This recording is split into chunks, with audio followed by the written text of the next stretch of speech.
presença e com certeza ele será muito usado por Deus, como sempre foi, para pregar a palavra.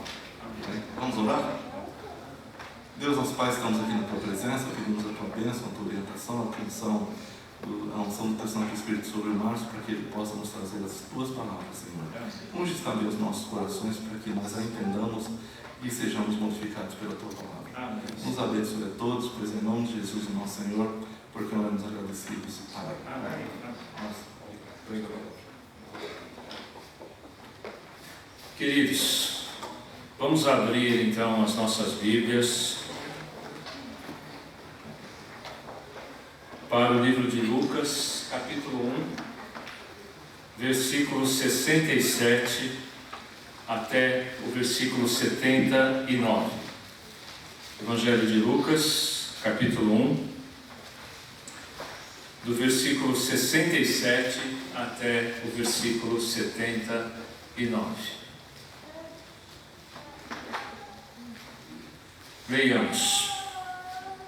Zacarias, seu pai, cheio do Espírito Santo, profetizou, dizendo: Bendito seja o Senhor Deus de Israel, porque visitou e redimiu o seu povo, e nos suscitou plena e poderosa salvação na casa de Davi, seu servo, como prometera desde a antiguidade, por boca de seus santos profetas, para nos libertar dos nossos inimigos e das mãos de todos os que nos odeiam, para usar de misericórdia com os nossos pais e lembrar-se da sua santa aliança e do juramento que fez a Abraão, o nosso pai, de conceder-nos que, livres das mãos de inimigos, o adorássemos sem temor, em santidade e justiça perante ele todos os nossos dias.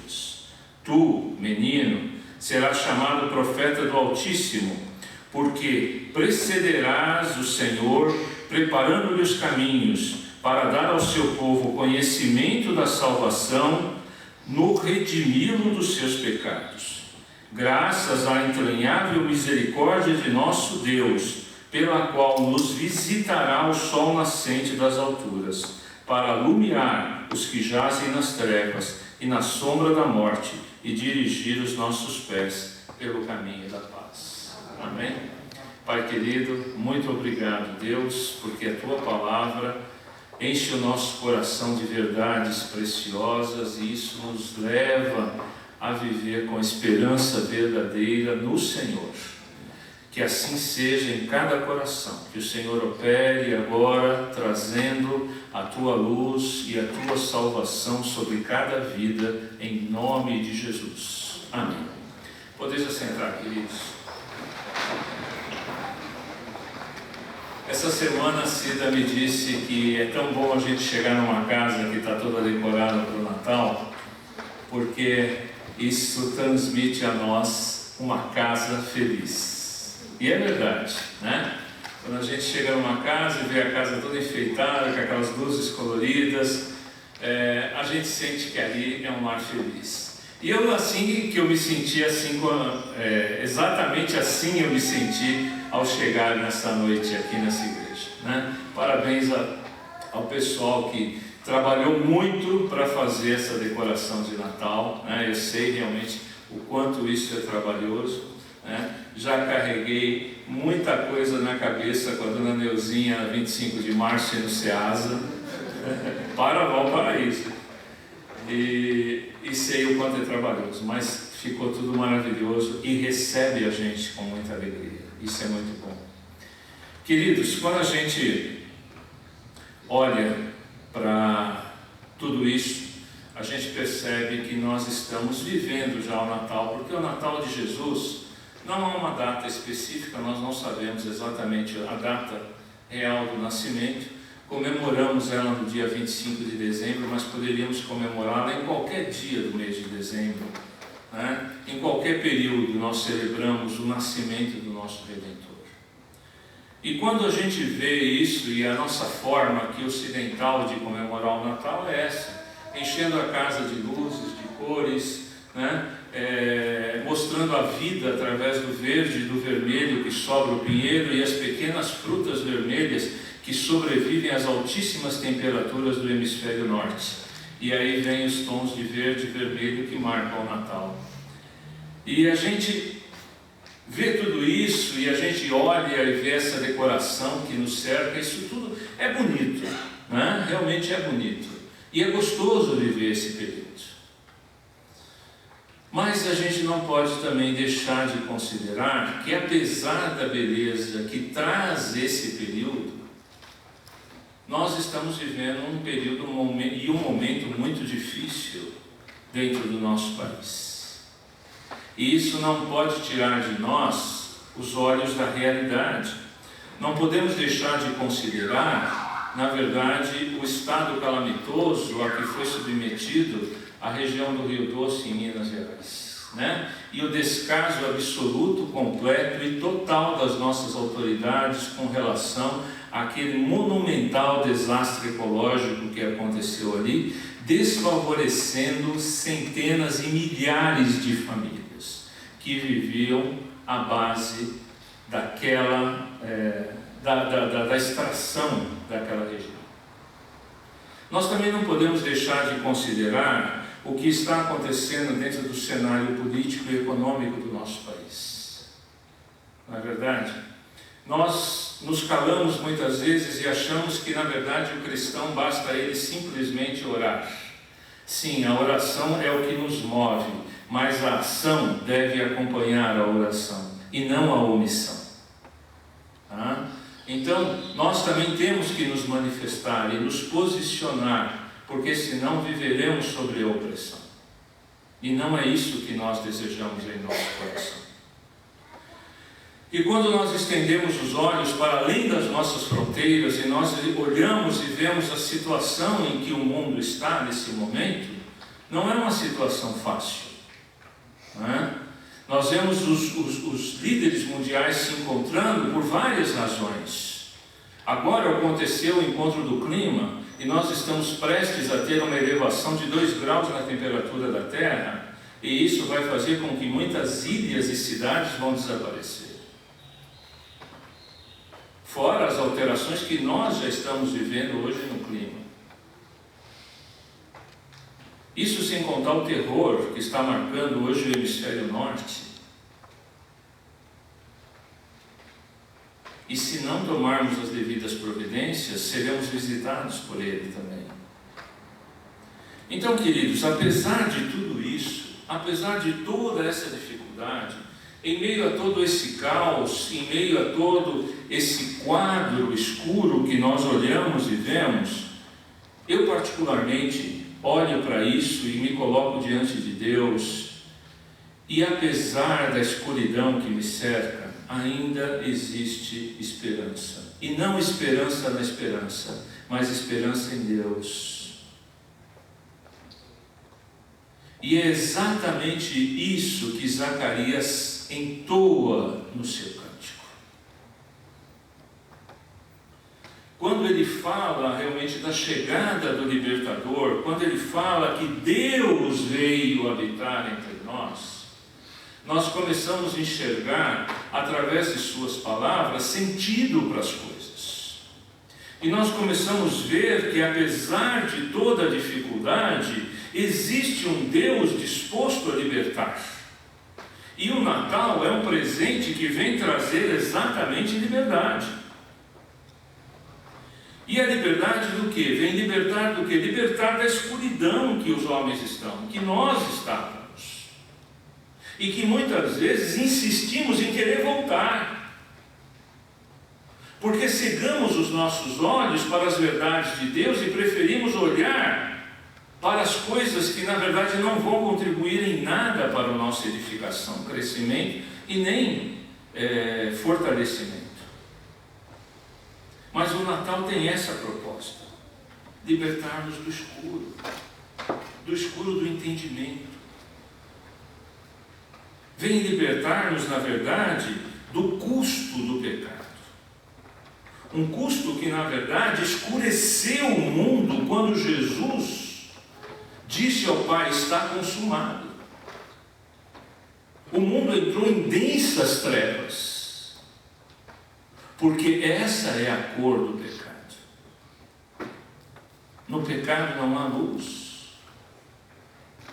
E Deus vem trazer luz para que as trevas se dissipem e os nossos olhos consigam ver que, apesar das trevas derramadas sobre a terra, existe um Salvador sendo colocado em oferecimento a todo aquele que nele crê. Mas para isso você precisa ter a luz de Deus que esclarece, que clareia, as trevas, que traz o entendimento àquele que pode olhar e pode discernir.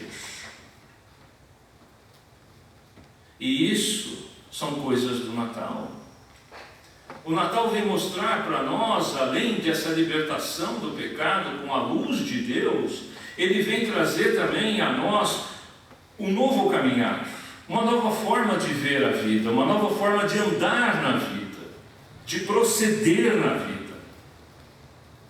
E isso graças à misericórdia, que é o mover de Deus em nossa direção.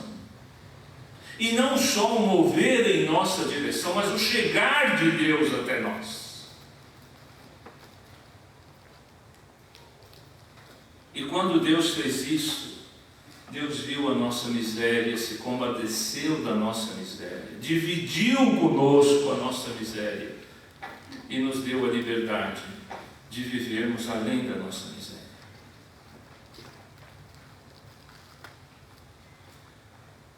Deus veio trazer, na verdade, um novo viver, não só marcado pela sua misericórdia, mas marcado também por um novo coração que Ele nos deu. Um coração que vem agora iluminado por Deus, para que nós não vivamos mais segundo o nosso próprio entendimento e segundo a nossa própria vontade. Porque liberdade não é viver segundo a minha própria vontade, mas liberdade é ter a capacidade de discernir as coisas e poder escolhê-las. E isso é liberdade. O resto, queridos, é puramente escravidão. Viver segundo o seu instinto, qualquer animal vive. Mas aquele que pode separar e selecionar o que ele quer, esse tem discernimento. O Natal vem revelar que existe algo além do tempo presente, do tempo que na verdade que vivemos. Existe um tempo de espera e um tempo de esperança, naquilo que Deus prometeu, e não naquilo que simplesmente eu quero crer. Por isso que existe tanta verdade nas palavras de Zacarias. Porque eu posso esperar muitas coisas de Deus, mas eu posso viver com esperança no que Deus prometeu. E hoje as religiões estabelecem esperança naquilo que você deseja de Deus. E a Bíblia nos ensina que nós devemos ter esperança naquilo que Deus revelou sobre ele e aquilo que Deus prometeu. Simplesmente isso e basta. Porque isso é demais para quem estava condenado ao inferno. Nesse quadro, a gente olha e a gente começa a considerar que existe sim possibilidade de viver bem, apesar do mundo caótico. Porque nós podemos lutar, nós podemos ser altruístas, nós podemos nos dedicar a transformar esse mundo, e ninguém vai transformar o mundo exceto a igreja do Senhor Jesus Cristo. Porque o mundo aguarda a manifestação dos filhos da luz. E se os filhos da luz se enclausurarem, se fecharem, não se revelarem, o mundo não vai ver a luz de Jesus.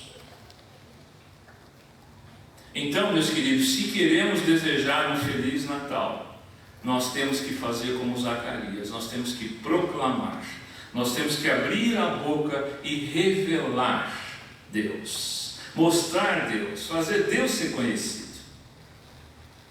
Agora você fala, por que Zacarias está entoando esse cântico? Por que Zacarias está falando isto? Então, se você olhar na sua própria Bíblia, no seu capítulo 1, voltar um pouquinho até o versículo número 5, você vai começar a entender o que está acontecendo no cântico de Zacarias. Observe comigo, diz assim o texto: nos dias de Herodes, rei da Judéia, houve um sacerdote chamado Zacarias, do turno de Abias. Sua mulher era das filhas de Arão e se chamava Isabel. Ambos eram justos diante de Deus, vivendo irrepreensivelmente em todos os preceitos e mandamentos do Senhor. E não tinham filhos, porque Isabel era estéril, sendo eles avançados em dias. Ora, aconteceu que, exercendo ele diante de Deus o sacerdócio na ordem de seu turno, coube-lhe por sorte, segundo o costume sacerdotal, entrar no santuário do Senhor para queimar o incenso. E durante esse tempo, toda a multidão do povo permanecia da parte de fora, orando. Olha que interessante. O sacerdócio no templo, na época do nascimento de Jesus, e olha que nós estamos falando exatamente do templo de Herodes o Grande, o mesmo Herodes terrível, o mesmo que mandou matar todas as crianças da região de Belém, este Herodes, tá? E dizia-se que era melhor ser um porco de Herodes do que um filho de Herodes, porque ele era capaz de mandar matar sua família também. Esse que foi o homem que construiu o grande templo da época de Jesus. E aquele templo gigantesco, de proporções gigantescas, exigia um volume de sacerdotes trabalhando muito grande. E a gente observava o seguinte, que os sacerdotes estavam divididos naquela época em 24 divisões. Zacarias pertencia à 8ª divisão. E essa 8ª divisão chamava-se turno de Abias. Cada uma dessas divisões servia no templo 2 vezes ao ano. Você dedicava 2 vezes ao ano, 1 semana, para servir no templo. Então esse era o trabalho deles. E havia um número muito grande de sacerdotes, portanto muitos passariam a vida inteira servindo, sem ter a oportunidade de fazer o que Zacarias foi fazer, ou seja, queimar incenso. E você vai entender já já por que era tão importante queimar o incenso. Zacarias foi sorteado, o texto diz para nós, ele foi sorteado para fazer isso. E o interessante era que não era permitido que o mesmo sacerdote fosse sorteado 2 vezes. Portanto, era a oportunidade única da vida dele oferecer aquele incenso. E quando a gente olha para isso, nós vemos que o altar de incenso ficava dentro do santo. E o templo era dividido em 2 partes, a parte interna do templo, o santo e o santo dos santos. E ali no Santo dos Santos, onde o sacerdote entrava 1 vez por ano, o sumo sacerdote, para oferecer expiação dos pecados. Em frente ao véu que separava o Santo dos Santos, ficava o altar de incenso. Muito bem. Esse era um trabalho absolutamente solitário. 2 vezes por dia, o incenso era renovado sobre o altar. E ali entrava o sacerdote sozinho no santo e colocava o incenso sobre o altar. Interessante é que o texto diz que tanto Zacarias quanto a sua mulher Isabel, que também era da tribo de Arão, eram pessoas justas diante de Deus. Justas. No entanto, eles não tinham filhos e já eram pessoas avançadas em idade. Ou seja, viveram a sua vida inteira dedicada ao serviço de Deus, e no final de sua vida ele teve o privilégio de poder oferecer o incenso. Ao oferecer o incenso, o sacerdote chegava ali, ele queimava o incenso, e o incenso simbolizava, através da queima de incenso, a comunhão, as orações dos santos, a adoração ao nome de Deus, e aquele fumo subia em direção aos céus. E é uma coisa absolutamente linda quando você vê a queima do incenso num grande templo, e aquelas ondas de fumaça perfumada sobem e vão se dissipando nas alturas. Aquilo é espetacular, né? E ali nós tínhamos um grande templo, um lugar enorme, alto, e era assim exatamente o que estava acontecendo. Esse momento era o momento em que eles esperavam que Deus se tornasse propício, em que Deus olhasse para a necessidade e que Deus aceitasse aquelas orações que estavam sendo colocadas diante dele. Interessante é a gente observar que ele estava exatamente diante do Senhor. Ele se colocou diante do Senhor. A Bíblia diz que por trás desse se colocar havia uma vida limpa, pura, dedicada a Deus. E quando ele o fez, quando ele queimou o incenso, nós vemos que Deus vai se manifestar, Gabriel vai se revelar, e um filho vai ser prometido exatamente para eles. Veja o versículo 11. E eis que lhe apareceu um anjo do Senhor em pé à direita do altar do incenso. Vendo Zacarias, turbou-se e apoderou-se dele o temor. Disse-lhe, porém, o anjo: Zacarias, não temas, porque a tua oração foi ouvida. Isabel, a tua mulher, te dará à luz um filho, a quem darás o nome de João.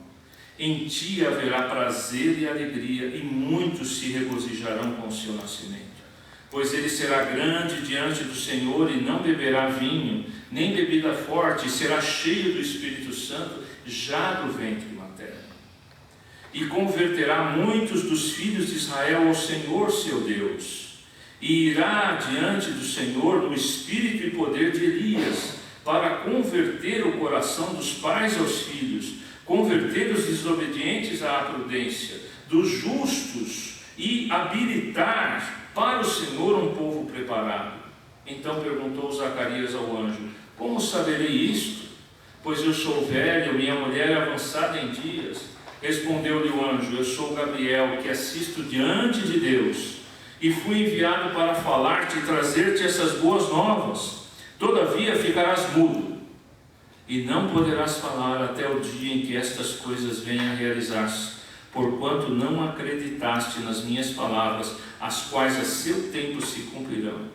O povo estava esperando a Zacarias e admirava-se de que tanto se demorasse no santuário, mas saindo ele não lhes podia falar. Então entenderam que tiveram uma visão no santuário, e expressava-se por acenos e permanecia mudo. Sucedeu que, terminados os dias do seu ministério, voltou para casa. Passados esses dias, Isabel, sua mulher, concebeu e ocultou-se por 5 meses, dizendo: assim diz o Senhor, contemplando-me para anular o meu opróbrio perante os homens. Meus queridos, este é o contexto do cântico. A promessa veio de Deus. Zacarias questionou e ele ficou mudo. Este é o momento em que tanto Zacarias quanto a sua mulher levam um menino ao 8º dia ao templo para ser dedicado a Deus. E neste momento em que ele vai ser dedicado a Deus, os seus lábios se rompem, a sua mudez some, e da sua boca sai exatamente o que nós lemos. E é exatamente dos seus lábios, quando os seus lábios se abrem, sai o benedicto. Ou seja, bendito seja o Senhor, Deus de Israel, porque visitou e redimiu o seu povo. Assim que abriu a boca, assim que seus lábios se romperam, da sua boca, meus queridos, não sai nenhuma lamúria, não sai nenhuma murmuração, sai o quê? Reconhecimento, benção, benção, amados. Essa deve ser a boca do Santo de Deus. Da sua boca sai, na verdade, um novo cântico. Da sua boca sai bênção. Da sua boca sai daquilo que está cheio o seu coração. Se vivemos com Deus, de Deus falaremos. Se temos comunhão com Deus viveremos. Se vemos Deus, testemunhamos de Deus. Se cultuamos a Deus ouvindo Deus. Cultuamos a Deus vendo Deus. Se não cultuamos a Deus, nós vemos tudo. Tudo que está aqui em cima nós vemos, menos Deus. Mas se o nosso coração rompe os limites do físico, do espaço, e consegue viver como vivia Zacarias e Isabel, nós veremos Deus e falaremos de Deus. E sabe, interessante, quando Zacarias profere essas palavras de bênção, quando ele diz: bendito seja o Senhor Deus de Israel, que nos visitou e redimiu o seu povo. Toda a visão que Zacarias tinha até então era a visão da velha aliança. Era a visão, na verdade, da aliança que Deus havia celebrado com seu pai Abraão. Ele não via o futuro. Ele via a promessa que os seus mestres haviam lhe ensinado. E ele diz assim: lembrar-se da sua santa aliança e do juramento que fez a Abraão, o nosso pai. Ou seja, Deus se lembrou, e nesse momento Deus estava cumprindo a realização daquilo que ele havia prometido. Quando Deus chamou a Abraão, lá esse relato começa a partir de Gênesis 12, Deus disse a Abraão que eu abençoarei os que te abençoarem, e amaldiçoarei os que te amaldiçoarem. Em ti serão benditas todas as famílias da terra. Para que isso fosse possível, Deus deixa o coração de Abraão descansar na aliança assinada e pactuada. E a gente olha então no capítulo 15 e nós começamos a ver como Deus se manifesta dentro dos valores que nós podemos entender. E veja, Deus não está limitado a isto, mas para Abraão isto era importante. Então Deus fez para que Abraão pudesse descansar nele. Porque nós não podemos limitar Deus aos valores humanos e às obras humanas. Mas Deus, por misericórdia e por amor a seu servo Abraão, pediu que ele, na verdade, partisse os animais e os colocasse frente um pedaço ao outro, e o sangue desses animais vertendo, criava, na verdade, um caminho, uma rua de sangue, onde os pactuantes passavam e marcavam a planta de seus pés com sangue. Esse era o pacto, esta era a aliança. Mas um pesado sono caiu sobre Abraão. E um tormento e um temor tomou conta de seu coração. E isto fez com que, na verdade, Abraão não conseguisse se erguer, mas simplesmente ao abrir os seus olhos, o que ele viu? Deus, somente Deus, caminhando pelo sangue. Só Deus passou. Esta é a aliança que Zacarias faz referência. A aliança que, na verdade, meus queridos, onde existe a promessa de Deus, a partir do capítulo 17 de Gênesis, Deus mais uma vez se manifesta e diz: estabelecerei a minha aliança entre mim e ti, e a tua descendência, no decurso das suas gerações, aliança perpétua, para ser o teu Deus e de tua descendência. Dar-te-ei à tua descendência a terra das tuas peregrinações, toda a terra de Canaã, em possessão perpétua, e serei o seu Deus. Meus queridos, que coisa maravilhosa como Deus, na verdade, poderia tornar bendita todas as famílias da terra. De alguma forma, Zacarias começava a ter um vislumbre disso, um entendimento disso, um discernimento disso. E ele dizia que o Senhor nos visitou para redimir o seu povo, para cumprir aquilo que ele havia prometido através de Abraão. Até então seu entendimento não era pleno, mas ele na verdade esperava isso. Posteriormente o apóstolo Paulo vai dizer à igreja de Gálatas, que está sofrendo uma opressão terrível de homens religiosos, ele vai dizer: pois todos vós sois filhos de Deus, mediante a fé em Cristo Jesus. Porque todos quanto fostes batizados em Cristo, de Cristo vos revestistes. Dessarte não pode haver judeu nem grego, nem escravo nem liberto, nem homem nem mulher, porque todos vós sois um em Cristo Jesus. E se sois de Cristo, também sois descendentes de Abraão e herdeiros, segundo a promessa. Então quem está em Cristo pela fé é herdeiro de Deus e faz parte desta bênção. Se estamos em Cristo, estamos sob a bênção de Deus.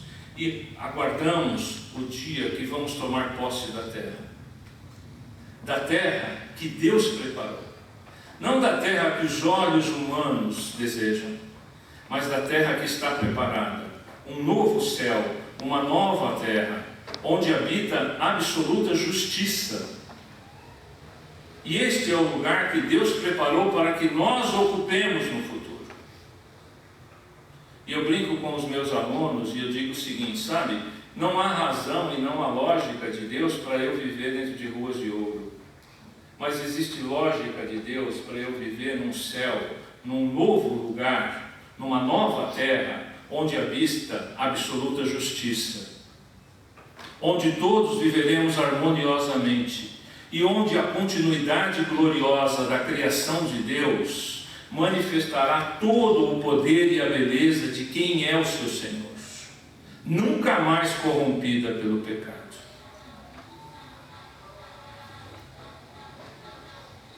Queridos, quando nós olhamos para esta promessa, nós começamos a ver que Zacarias começa a trazer à nossa memória várias coisas para nos despertar, para colocar a nossa visão no lugar certo, para nos fazer entender Deus e vivermos em paz, apesar da dificuldade. O seu tempo não era menos opressor que o nosso, as suas dificuldades não eram inferiores à nossa, a sua luta não era menos intensa que a nossa. Mas ele esperava na promessa de Abraão, e ele sabia que o seu Redentor viria a partir da descendência de Abraão e da promessa feita nisso. E aí ele destaca um outro ponto, e ele diz assim: a salvação pela plena e poderosa salvação na casa de Davi, seu servo. Voltemos novamente os olhos para Gênesis, para a gente entender a promessa. Abraão, Isaac e Jacó, o patriarca das tribos, está prestes a deixar essa vida, e ele reúne os seus filhos e coloca sobre cada um uma bênção. E quando ele chega a Judá, ele diz: Judá, Leãozinho, da presa subiste, filho meu, encurva-se e deita-se como leão e como leoa, quem o despertará? O cetro não se arredará de Judá, nem o bastão de entre seus pés, até que venha Siló, e a ele obedecerão os povos. Observe que interessante, o cetro não se arredará de Judá. E quando a gente olha para a vida de Davi, e quando a gente começa a olhar para o trabalho exatamente de Davi, nós começamos a ver a promessa em Samuel. No livro de Samuel existem as seguintes palavras: Davi era filho daquele Efrateu de Belém, de Judá, cujo nome era Jessé, de Judá. Davi era de Judá, de onde o cetro não se apartaria. E veja que interessante, Deus havia rejeitado a perpetuidade do trono ou do reinado de Saul, e estava agora estabelecendo um novo trono. Novamente, agora em 2 Samuel, existem as seguintes palavras: porém a tua casa e o teu reino serão firmados para sempre. Diante de ti, teu trono será estabelecido para sempre. Segundo todas estas palavras e conforme toda esta visão, assim falou Natã a Davi. E o seu trono será estabelecido para sempre. Que maravilhoso, né? Maravilhoso nós vermos e nós entendermos a palavra e nós vemos toda a alusão da palavra. Quando nós vemos, na verdade, Samuel indo buscar Davi segundo a orientação de Deus, quando ele unge Davi, nós vemos ali um quadro maravilhoso, um tipo espetacular, exatamente do ministério de João Batista com Jesus. Samuel busca Davi, Samuel unge Davi, João Batista vai e encontra o Senhor Jesus. Eis o Cordeiro de Deus que tira o pecado do mundo. João Batista batiza Jesus e naquele momento da unção, o Espírito é derramado. No momento do batismo, vem a unção. Os dois preparam o ministério de continuidade, um trono que não acabaria. Jesus vem exatamente da linhagem. E veja as palavras que ele vai novamente trazer agora à tona, outro detalhe importante. Ele vai dizer, as revelações dos profetas. Mais uma coisa para destacar em nós, esperança no lugar certo, ou seja, em Deus. Como prometera desde a antiguidade por boca de seus santos profetas.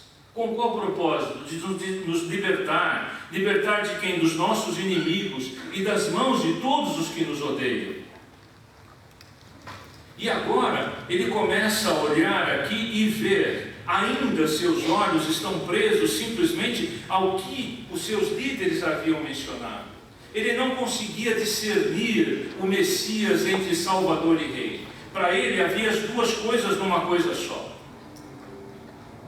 Porque muitas citações proféticas confundiam a mente do povo daquela época. Hoje nós vemos que Jesus veio a primeira vez como Salvador e virá a segunda vez como Senhor absoluto para julgar o mundo. Mas para eles isso ainda não era claro. E entre tantas citações de profetas do Velho Testamento, eu destaco uma de Jeremias que é maravilhosa. Ele diz assim: eis que vem dias, diz o Senhor, em que levantarei a Davi um renovo justo, e rei que é, reinará, e agirá sabiamente, e executará o juízo e a justiça na terra. Nos seus dias Judá será salvo, e Israel habitará seguro. Será este o seu nome, com que será chamado Senhor, Justiça Nossa. Essa é a perpetuidade do trono. Um trono que não terá fim. Um trono que trará salvação. Porque é isto que Deus prometeu.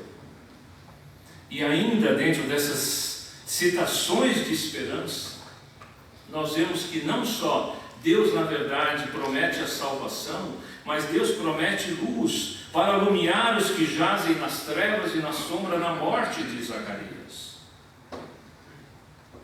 E veja que interessante, essa agora, por um determinado momento, Zacarias traz à tona novamente seu filho.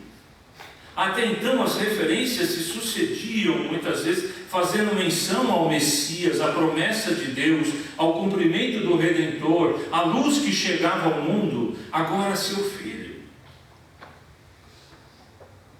E veja que interessante,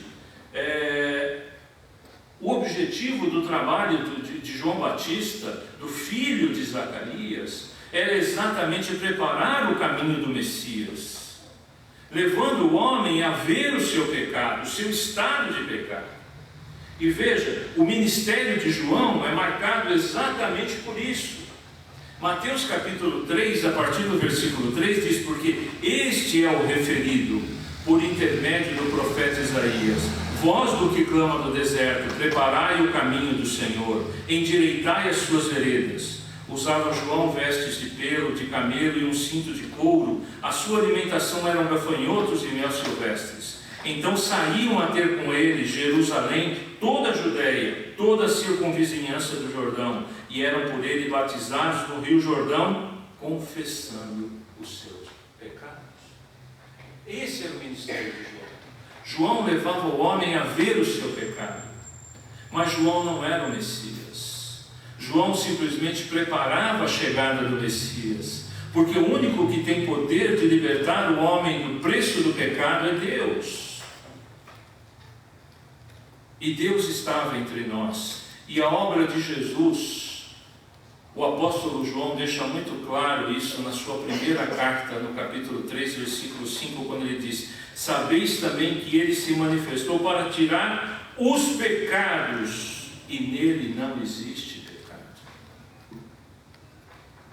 E tudo isso aconteceu, e é nesse momento exatamente que Zacarias faz uma referência maravilhosa a respeito do Messias. E ele diz: é nesse momento que chega sobre nós o sol nascente. Isso é uma referência absolutamente oriental, mas maravilhosa. Aqui na mente dele provavelmente estava em sua mente a referência messiânica de Malaquias: mas para vós outros que temeis o meu nome nascerá o sol da justiça, trazendo salvação sobre as suas asas. Dentro do costume oriental, a chegada de um rei era vista exatamente como o sol nascente. O sol que nasce, o sol que vem para trazer luz, o sol que vem para trazer esperança de um novo dia. Assim é a chegada do rei. O rei chega para iluminar, o rei chega para guiar o povo em paz. E esta é a visão de Zacarias, uma visão manifesta a nós através do seu cântico, para destacar que em Deus nós podemos ter esperança, porque a sua palavra se cumpre e a sua promessa é verdadeira. Em Deus temos salvação, em Deus temos luz, e podemos confiar nisso. Não precisamos duvidar, não precisamos inclinar o nosso coração a coisa alguma, exceto a Deus. Eu gostaria só de concluir lembrando com vocês que Jesus fez uma menção a João Batista, e ele diz: em verdade vos digo que entre os nascidos de mulher ninguém apareceu maior do que João Batista. Ninguém foi maior que João. Zacarias, seu pai, Isabel, sua mãe, maravilhosos, tementes a Deus, não foram maiores do que João. Ninguém, nem os profetas, ninguém foi maior do que João. Mas o menor no reino dos céus é maior do que ele. Sabe por quê, queridos? Porque João pertencia à antiga aliança, e o reino dos céus só é manifesto na nova aliança, na aliança da cruz, na aliança com Cristo. E todos aqueles que estão na nova aliança, por menor que sejam, são maiores do que João. Isso é para que nós possamos ter paz. e para que a gente entenda que a salvação de Deus não é só para o futuro, mas é um estado presente de viver, de se relacionar, de viver vários fatores que envolvem ser de Deus, estar salvo por Deus e descansar nisso que Deus nos preparou. Zacarias conclui, no final do seu texto ele diz que o objetivo de tudo isso era conceder-nos que, livres das mãos do inimigo, o adorássemos sem temor, em santidade e justiça perante Ele todos os nossos dias. Todos os nossos dias. Em temor, o adorássemos em santidade e justiça. A gente sabe que isso só foi possível através do sacrifício de Cristo, através da obra de Cristo, para que nós pudéssemos adorar a Deus em espírito e em verdade. E aí sim o nosso culto se torna verdadeiro. O que prestamos a Deus é aceitável. Não temos mais que colocar incenso sobre o altar, porque Deus já se mostrou favorável a nós em Jesus. Mas a nossa vida é colocada sobre o altar em honra a Deus. E isso podemos fazer através de santidade e justiça. A santidade que Deus, através da qual Deus nos separa para si, mas a santidade é através da qual nós nos separamos para Deus. A justiça pela qual Deus nos recebe através do sacrifício do seu Filho, mas a justiça através da qual nós vivemos e colocamos a nossa vida em oferta diante do altar de Deus.